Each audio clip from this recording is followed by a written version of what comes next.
Olá! Neste módulo 4 serão abordados os recursos terapêuticos na casa espírita e reforma íntima. Relembrando, pelas revelações da doutrina espírita, que estudamos aqui no Mediunidade no dia a dia, compreendemos que todos nós sentimos a influência, uns mais e outros menos, de entidades espirituais e recebemos essa influência desde que estejamos abertos e sintonizados a elas. E percebemos essa influência a partir do momento em que exercitamos o autoconhecimento e conseguimos diferenciar o que é nosso e o que é essa influência. Na relação existente entre os dois planos da vida, somos a todo momento bombardeados por sentimentos e pensamentos oriundos do plano espiritual. Se estamos sintonizados com os bons espíritos, sentimos as suas influências em nossas vidas. Se abrimos espaço para os espíritos mais desequilibrados e momentaneamente dominados pelos vícios, sentiremos essa qualidade de influência. Encontramos neste embate íntimo um grande conflito que existe dentro de todos os indivíduos, de todos nós. Oscilamos bastante em nossos pensamentos e sentimentos. No momento, cultivamos o bem e os bons pensamentos e colhemos equilíbrio e serenidade, enquanto em outros momentos somos dominados por sentimentos menores, contraditórios com os valores que acreditamos, nos trazendo desequilíbrio. Aparecem também sentimentos e pensamentos de desesperança, irritabilidade e tristezas. A doutrina espírita nos mostra que esse embate íntimo é algo individual e normal no atual estágio evolutivo em que vivemos, neste mundo físico e material. Ou seja, todos nós vivemos nesta oscilação. Não existe ninguém neste mundo que é somente bom e ninguém eminentemente mal. Somos um misto de todos esses sentimentos difusos e generalizados. Buscar dominar os pensamentos negativos e cultivar os bons sentimentos é sinal do progresso e de crescimento espiritual. Cada criatura, com os sentimentos que lhe caracterizam a vida íntima, emite raios específicos e vive na onda espiritual com que se identifica. Então, dependendo dos raios que você emite, aqui eu não vou entrar em detalhes. Vou deixar para o Gilson Freire, que ele vai falar de mecanismos da mediunidade. Ele vai falar de correntes eletromagnéticas, a corrente do pensamento, eletromagnetismo espiritual, etc. O certo é que os raios que você emite geram uma onda. Então você vibra numa frequência. AM, FM. Você vibra numa frequência. E essa frequência define as suas companhias espirituais 24 horas por dia. Objetivo da doutrina espírita. Allan Kardec, no livro dos Médiuns, no item número 292, nos diz: não esqueçais que o fim essencial e exclusivo do Espiritismo é a vossa melhora, e que para o alcançardes, é que os Espíritos têm a permissão de vos iniciarem na vida futura, oferecendo-vos dela exemplos de que podeis aproveitar.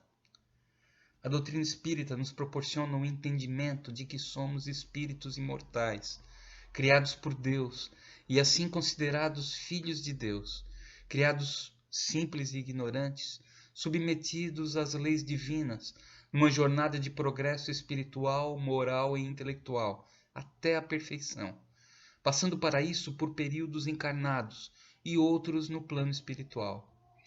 Paulo, o apóstolo, em O Evangelho segundo o Espiritismo, no capítulo 15, nos disse: agradeçam a Deus por ter permitido que pudessem aproveitar a luz do Espiritismo. Não é que somente os que a possuem tenham de ser salvos, é que ajudando-lhes a compreender os ensinos do Cristo, ela faz de vocês melhores cristãos. Portanto, esforcem-se para que os irmãos, observando-os, sejam induzidos a reconhecer que verdadeiro espírita e verdadeiro cristão são uma só e a mesma coisa, dado que todos quantos praticam a caridade são discípulos de Jesus, independente da seita que pertençam. A doutrina espírita nos traz um esclarecimento sobre os ensinamentos de Jesus. Nos traz uma nova luz e um significado mais profundo sobre a caridade. E tudo isso nos auxilia para melhorar nos nossos sentimentos e pensamentos, e para que a humanidade possa progredir, melhorar.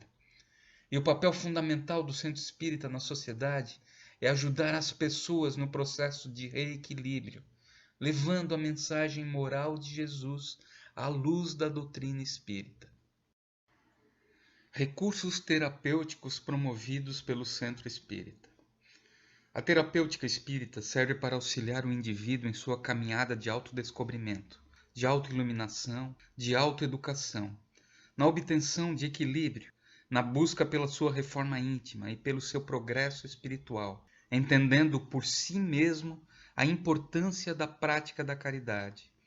Não tem o objetivo proselitista de angariar fiéis, nem seguidores, mas de esclarecer sobre o caminho a ser percorrido, para que a pessoa, espírito, possa caminhar por conta própria. O autoconhecimento é a mola mestra, a base propulsora do progresso espiritual. Construímos interiormente, através de mudanças de sentimentos e de pensamentos, uma realidade humana melhor. Por meio do autoconhecimento, conhecendo a nós mesmos, entendendo nossas imperfeições e onde precisamos nos modificar, vamos então atuando intimamente e assim nos melhorando. Os principais recursos terapêuticos promovidos pelo Centro Espírita são atendimento fraterno, passe magnético, preces, meditação, palestras públicas, grupos de estudo, evangelização infanto-juvenil, evangelho no lar e o incentivo à prática da caridade. Divaldo Pereira Franco, pelo Espírito Eros, no livro Paz Íntima, nos diz que, considerando-se que a criatura humana é espírito, torna-se de primacial importância, nessa ansiosa busca da unidade, propor-lhe o autodescobrimento, a autoiluminação, a fim de poder adquirir a paz e a harmonia íntima, obtendo assim equilíbrio. Sem esse esforço consciente, o indivíduo circula em torno das futilidades, disfarçadas de valores que não possuem, pelo fato de pertencerem ao transitório, ao material, ao ilusório. Na luta pela aquisição da paz íntima, a autorrealização planifica, pouco a pouco, o candidato à realização espiritual, proporcionando-lhe a correta visão do mundo. É um saudável comportamento no desempenho do compromisso reencarnacionista. Atendimento fraterno. O atendimento fraterno, ou também chamado diálogo fraterno, na casa espírita, é um trabalho estruturado para receber, em primeira mão, pessoas necessitadas de esclarecimento, que procuram a doutrina espírita. Desempenha esse papel de recepção, acolhimento e esclarecimento básico de amparo, reajuste e de redirecionamento de ideias, oferecendo orientação, encaminhando para receberem os recursos que a casa espírita dispõe, pertinente às suas necessidades, fazendo o trabalho educativo e fraternal de bem conduzir todos aqueles que batem às portas da instituição espírita. O atendimento fraterno não se propõe a resolver os desafios, nem as dificuldades, nem eliminar as doenças, nem os sofrimentos, mas sim de propor a pessoas meios hábeis para a própria recuperação. Passe magnético. O passe é sempre, segundo a visão espírita, um procedimento fluídico-magnético que tem como principal objetivo auxiliar a restauração do equilíbrio orgânico do paciente. O passe proporciona um transitório reequilíbrio orgânico, psíquico, perispiritual e espiritual ao paciente, sendo que paciente é todo aquele que precisa de ajuda fluídico-magnética, sendo ou não espírita. E é importante ressaltar que a fé do paciente favorece o atendimento. Passe de cabine é um tipo especial de passe, feito com o paciente deitado, sempre executado por um grupo de passistas, normalmente 3, com duração um pouco maior do que os passes tradicionais e que normalmente se destina a corrigir irregularidades, mais ou menos graves, do perispírito. Água magnetizada, que também é chamada de água fluidificada. A água em geral é reconhecida como o veículo mais eficiente e assimilativo para conduzir os fluidos, quer espirituais ou puramente magnéticos. Ao colocar-se um copo com água no momento da oração, significa que será ali depositado o fluido manipulado pela espiritualidade, com a finalidade de fortalecer e trazer equilíbrio ao corpo e ao espírito. Allan Kardec esclarece no livro A Gênese, no capítulo 14, que ocorre a substituição de uma molécula malsã por uma molécula sã. Porém, tudo está relacionado ao processo de reajuste do espírito, sendo o passe e a água magnetizada apenas instrumentos de auxílio. Oração. Poder da prece. Fazer preces a Deus é pensar nele, aproximar-se dele, pôr-se em comunicação com ele. E para isto, basta o pensamento. Pela prece, podemos fazer 3 coisas: louvar, pedir e agradecer. Nos diz Paulo de Tarso em sua carta aos Romanos, no capítulo 12, versículo 12. Alegrem-se na esperança, sejam pacientes na tribulação, perseverem na oração. A oração auxilia a elevar nossos pensamentos e sentimentos e nos traz forças para resistir às nossas más tendências. Com um pedido sincero de forças e coragem, junto a Deus, a Jesus e à espiritualidade amiga. Esta é a melhor maneira de repelir e controlar os pensamentos negativos, pois, no mínimo, a prece nos pacifica, para que encontremos por nós mesmos a saída de nossos problemas. Meditação. A meditação é a atitude que acalma nossas emoções e aclara o discernimento, trazendo harmonia aos nossos sentimentos. Meditação é o ato pelo qual fechamos as portas da mente ao exterior e ativamente procuramos atingir determinado objetivo íntimo, para auxiliar na elevação de nossos sentimentos e pensamentos, no autoconhecimento, na busca pelo autoconhecimento e da modificação interior. Evangelho no lar. Trata-se do estudo do Evangelho de Jesus em reunião familiar. O Evangelho no lar, realizado no ambiente doméstico, é precioso empreendimento que traz diversos benefícios às pessoas que o praticam. Permite ampla compreensão dos ensinamentos de Jesus e a prática destes nos ambientes em que vivemos. Como fazer? Escolha um dia da semana e o horário que a família possa se reunir. Tenha mais ou menos 30 minutos. Coloque um recipiente com água para que a mesma seja magnetizada durante a reunião. Inicia-se a reunião com uma prece simples e espontânea. Depois é feita a leitura de um trecho do Evangelho segundo o Espiritismo. Comentários sobre o texto. Vibrações pela fraternidade, pela paz, pelo equilíbrio de toda a humanidade, por todos os governantes, etc. Pedidos também podem ser feitos pelos parentes, pelos amigos, por toda a humanidade. E encerra-se com a prece de encerramento, pedindo a magnetização das águas. Grupos de estudo da doutrina espírita. O estudo da doutrina espírita em grupos de estudo visa o aprendizado. É mais proveitoso que o estudo solitário, tendo em vista que o mesmo promove um maior incentivo ao estudo e à troca de experiência, de entendimentos, de posicionamentos, de visões, de compreensões sobre os assuntos estudados. E ainda um pode auxiliar o outro para ter ânimo em prosseguir em sua busca pela reforma íntima, por se melhorarem. Evangelização de jovens e crianças. A evangelização espírita infanto-juvenil é a transmissão do conhecimento espírita e da moral evangélica pregada por Jesus para as crianças e jovens, visando a sua formação moral. Nos diz Divaldo Franco, no livro Terapêutica de Emergência, que evangelizar é trazer Cristo de volta ao solo infantil como bênção de alta magnitude. Exposições doutrinárias públicas. Palestras para reflexão. O objetivo geral da exposição doutrinária ou palestra pública é o de divulgar a doutrina espírita e o Evangelho de Jesus, proporcionando esclarecimento e consolo a quem assiste. Além disso, o conteúdo normalmente trata o cotidiano das pessoas, trazendo exemplos e fazendo conexões do tema com ações do dia a dia, proporcionando uma reflexão que estimula as mudanças íntimas necessárias. Atividades da casa espírita à distância.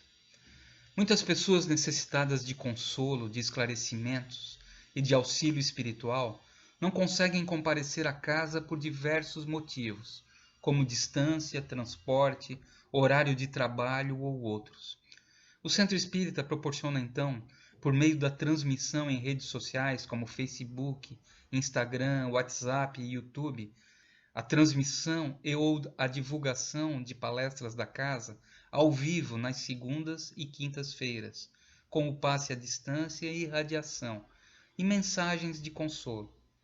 Nesse período de pandemia, em função do isolamento social, tem disponibilizado também materiais para reflexão, como o Desafio do Evangelho e o Exercitando a Serenidade, e minicursos, a exemplo deste Mediunidade no Dia a Dia.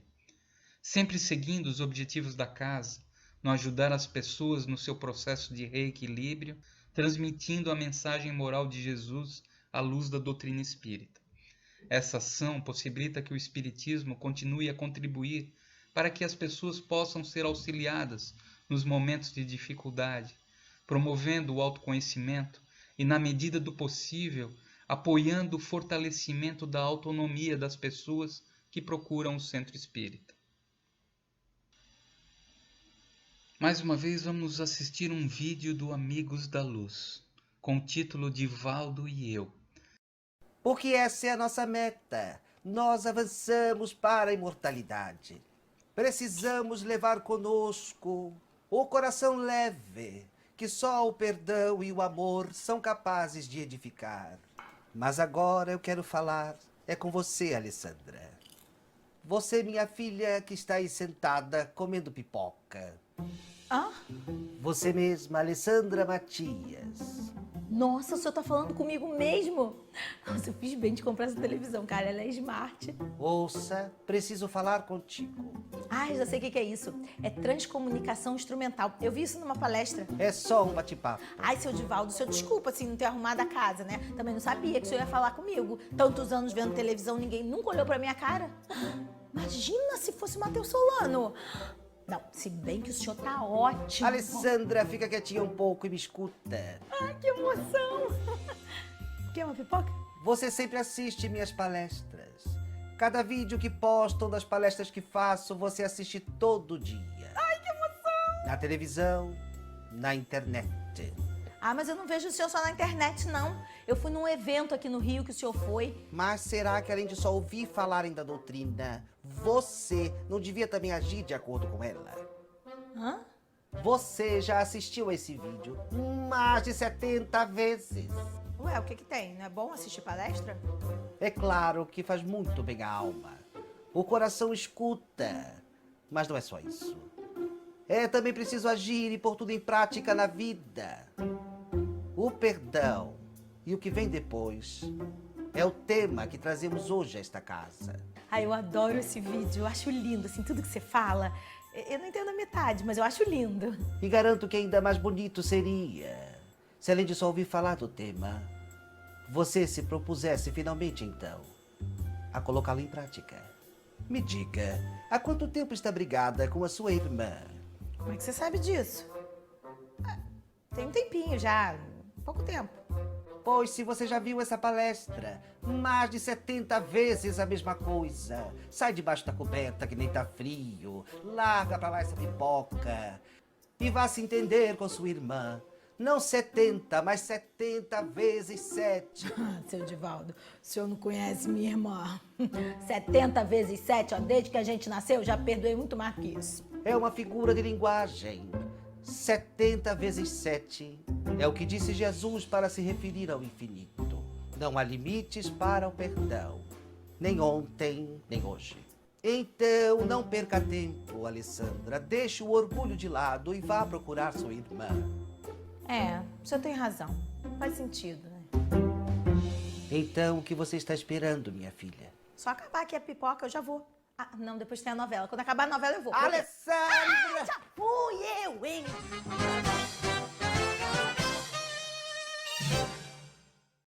Esse vídeo fala da necessidade de colocarmos em prática todas as belas lições das palestras, independente do expositor ou palestrante. As palavras não servem apenas para fazer bem aos ouvidos, mas para que nos sensibilizemos e nos esforcemos em colocar em prática o que aprendemos sobre a caridade, exercitando o perdão, a indulgência e a benevolência para com todos, e assim buscar abrir os nossos corações, ao amor mais puro. Reunião mediúnica.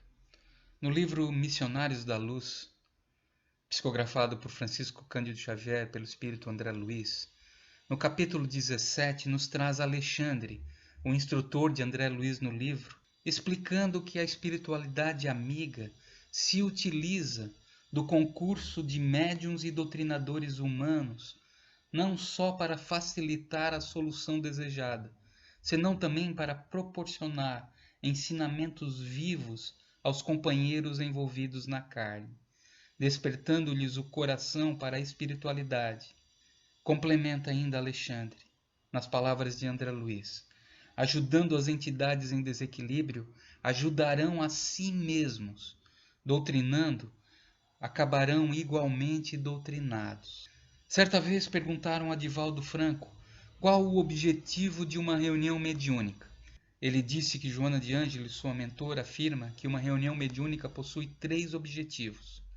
O primeiro objetivo é aprender com o próximo, para melhorar a moral dos integrantes encarnados da reunião, para promoverem a reforma íntima. Esse próximo é o irmão desencarnado. Podemos aprender com a sua história de vida, podendo ser de dor ou de felicidade. Aprendemos com a sua experiência, com suas escolhas e consequências do seu livre-arbítrio, na lei de causa e efeito.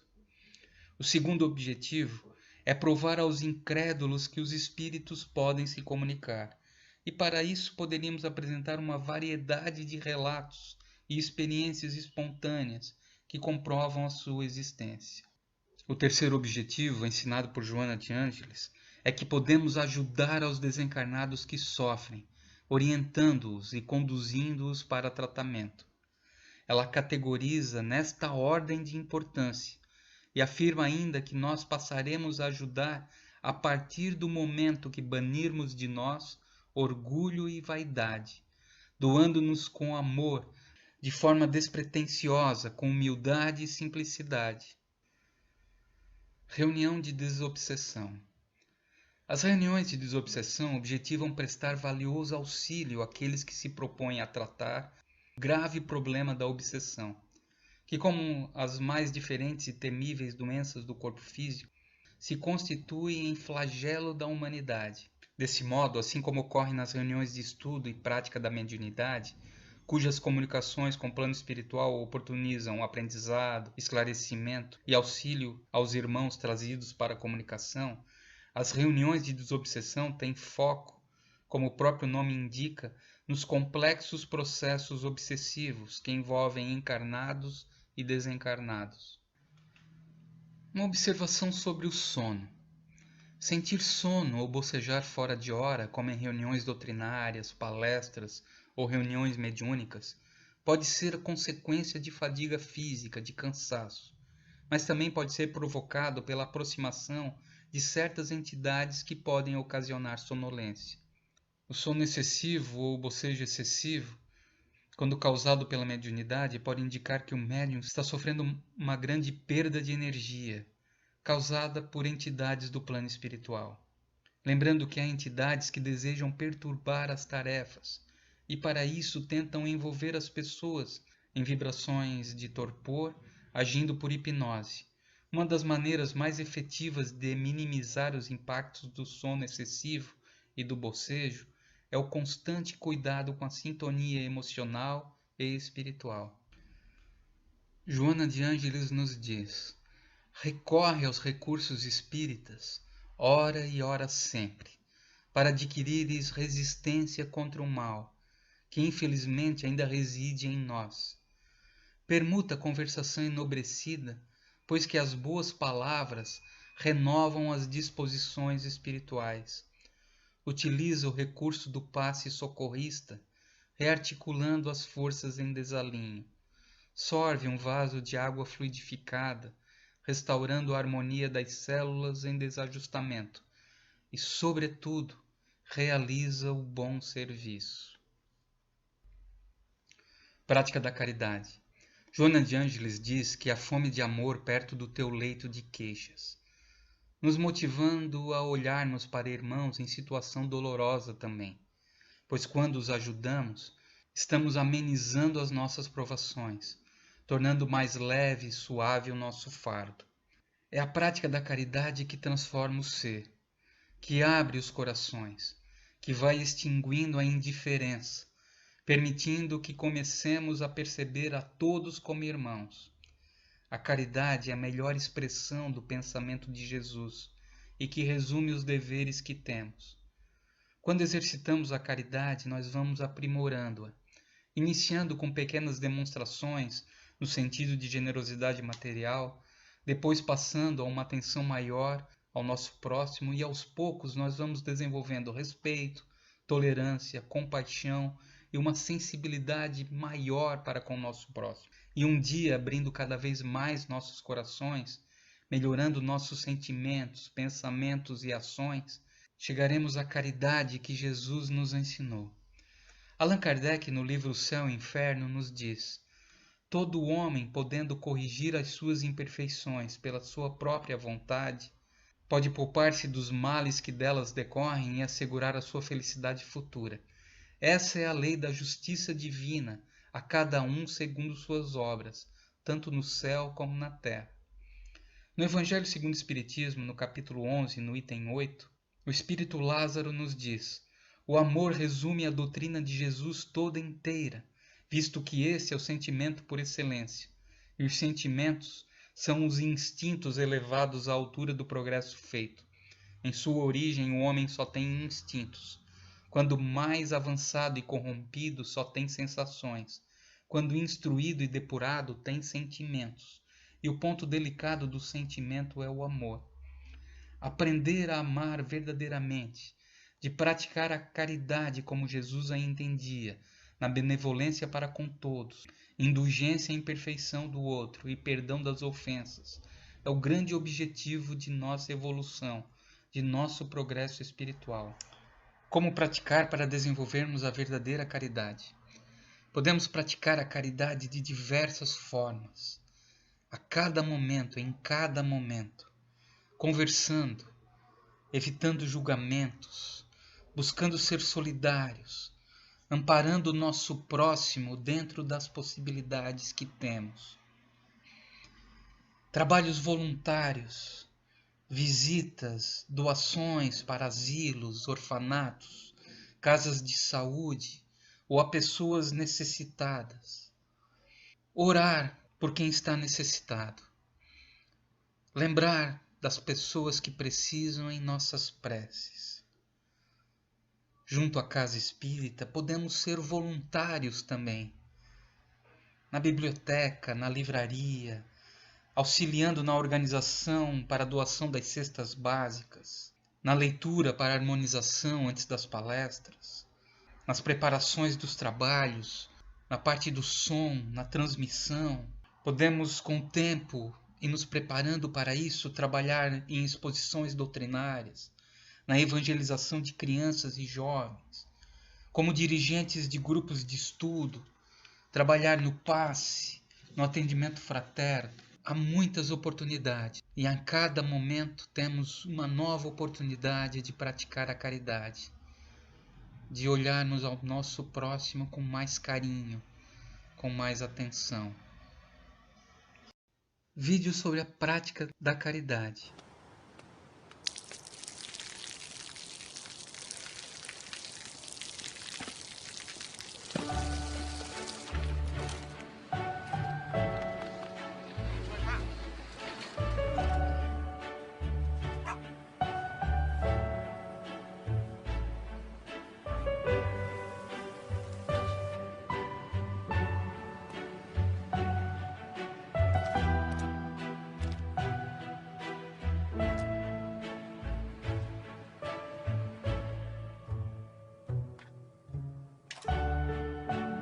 เขาจะได้อะไรถ้าเขาทำแบบนี้ทุกวัน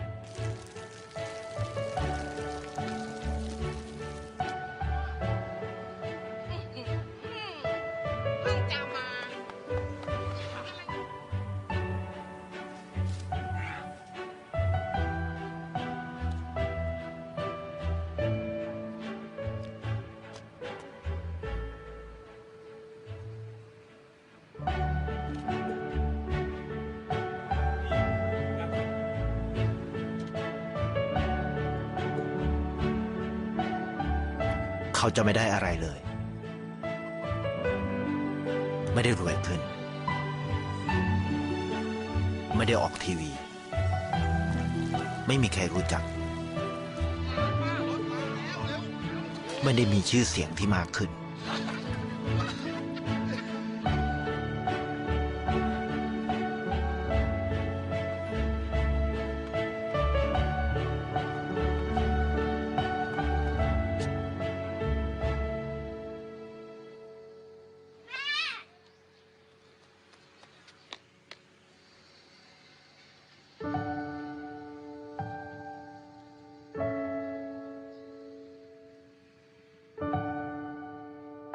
เพราะสิ่งที่เขาได้คือได้แค่ความรู้สึก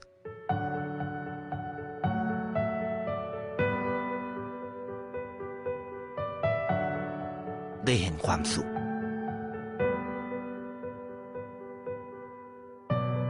ได้เข้าใจ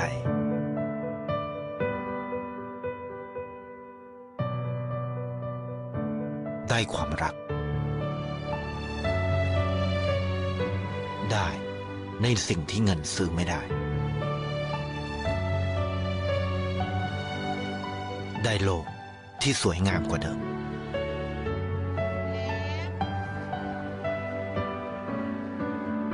ในชีวิตคุณอะไรคือสิ่งที่คุณต้องการมากที่สุด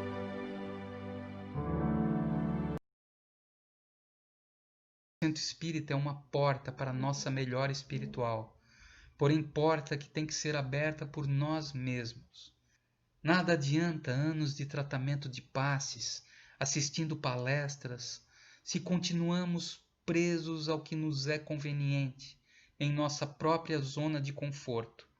Ou procuramos mudar, ou vamos continuar indo de centro em centro dizendo: não volto mais nessa casa espírita, achei fraca a palestra, ou achei fraco o passe. Quando fraca é a nossa vontade de mudar, de fazer diferente, de praticar a caridade. O centro espírita é maravilhoso para quem coloca os ensinamentos em prática, para quem sabe que uma obsessão é apenas um efeito, que a causa somos nós, e é a causa que precisa ser mudada para que o efeito pare. Não tem nada fácil no espiritismo, mas tem muito trabalho, muito esforço, porque só melhora quem decide sair da inércia espiritual e ir atrás da sua evolução, de praticar a caridade e promover a sua reforma íntima. Reforma íntima, melhoramento moral. No livro Fundamentos da Reforma Íntima, Abel Gleiser, pelo espírito Carba Schutel, diz que reforma íntima é o renovar das esperanças interiores, tendo por meta o fortalecimento da fé, a solidificação do amor, a incessante busca do perdão, o cultivo dos sentimentos positivos e a finalização do aperfeiçoamento do ser.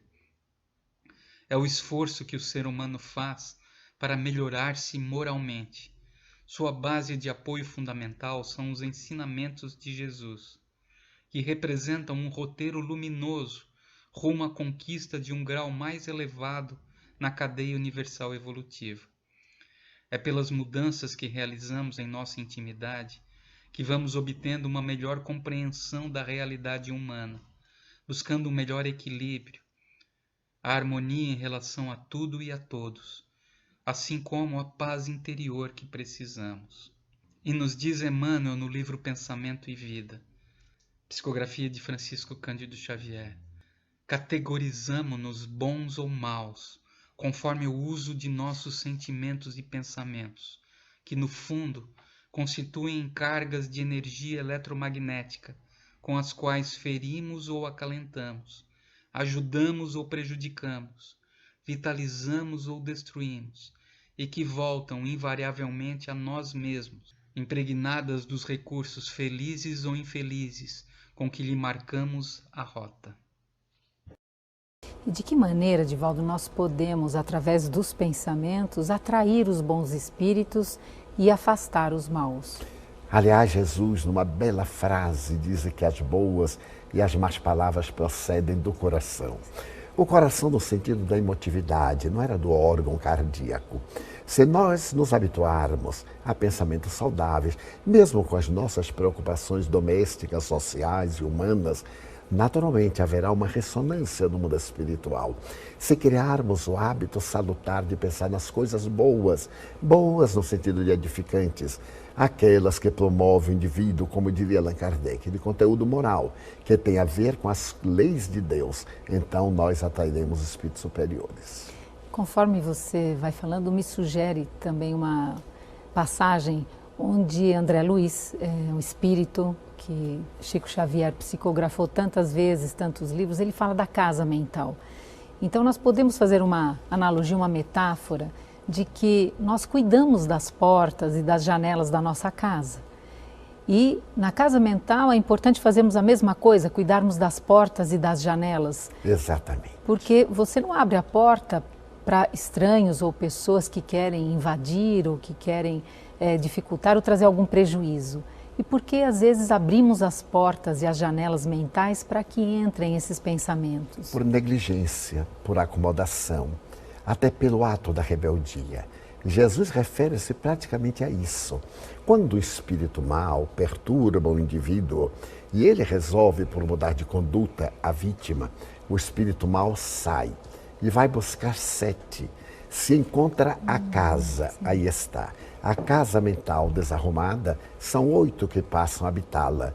Mas se a encontram asseadas, então naturalmente eles não têm como comunicar-se. Qual seria o asseio? A edificação moral dos pensamentos corretos. Não é necessário que sejam pensamentos religiosos, mas pensamentos nobres, dignos, pensamentos que fomentem o progresso, que colaborem em favor da harmonia, que contribuam para o bem de si mesmo e o bem do grupo, da sociedade.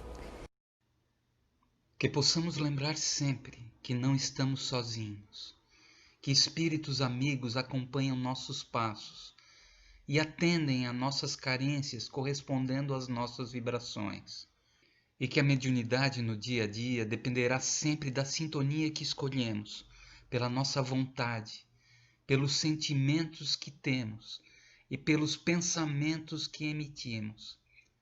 A espiritualidade elevada sempre nos espera de braços abertos a nos auxiliar a trilhar o caminho da caridade, do amor e do bem.